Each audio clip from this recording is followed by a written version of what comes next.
I'm Dixie Sampier.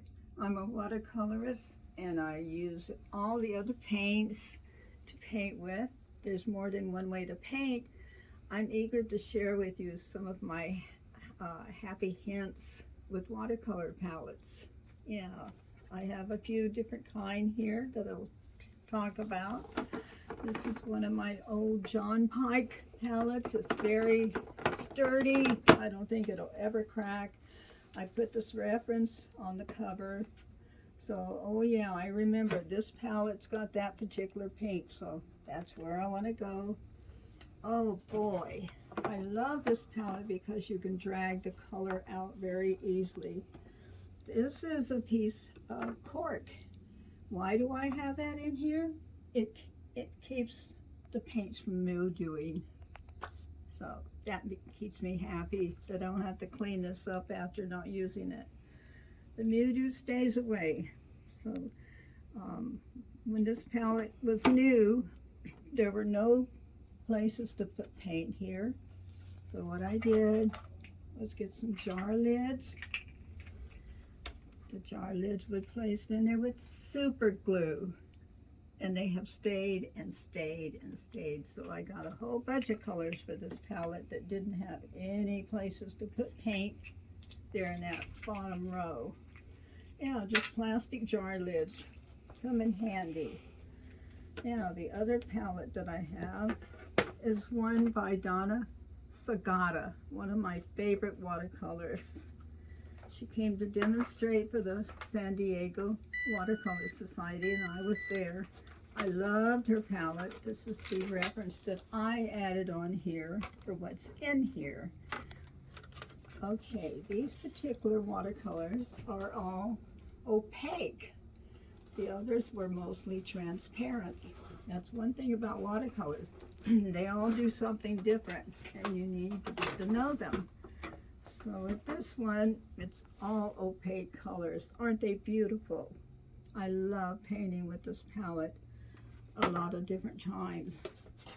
So it's a little different digging out the colors from these kind of wells, but you get used to it. And that's nice to know that there's opaque colors and there's transparent ones.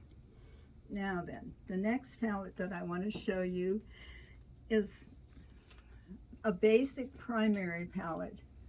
The primary colors are red, yellow, and blue, and you can't make those colors. They are from God's earth. So what you need to know is when you get started with watercolors, there's a lot of colors that you want, but having all those colors is going to run up the bill. But if you want to really get started with watercolor, you only need 6 colors. And with these, you can make greens and purples and grays. But you need to know that there's 2 different kinds of each primary. There's a cool yellow, a warm yellow. There's a cool red and a warm red.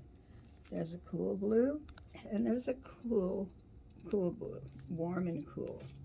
So that's a good basic little palette to get started with. I love to get people started painting. Yeah, what a joy it is. Now this particular little palette that I designed is all my neutrals are earth tones. I made a little chart of what they are so I don't forget, because you can't tell some of these dark grays from blue gray. We have a blue gray and a warm gray. So I painted this little landscape to show you with just these colors you can make a landscape painting. Fun. Okay, this next palette are my favorite colors when I want to create something. You have a red, a yellow, and a blue. And that's all that's necessary because look what I got together with those colors. This is a miniature canvas. So that's unique to have some of these colors put together for a painting. And another thing, we have shimmery iridescent watercolors. How beautiful is that? And of course we have a red, yellow, and a blue. So there you have your primaries in iridescent colors. watercolors, figure out more ways they wanted to have fun. And of course, this was the chart of making the purples and oranges just from this palette. So there are other colors, the secondary colors, which is green, orange, and purple, and then some.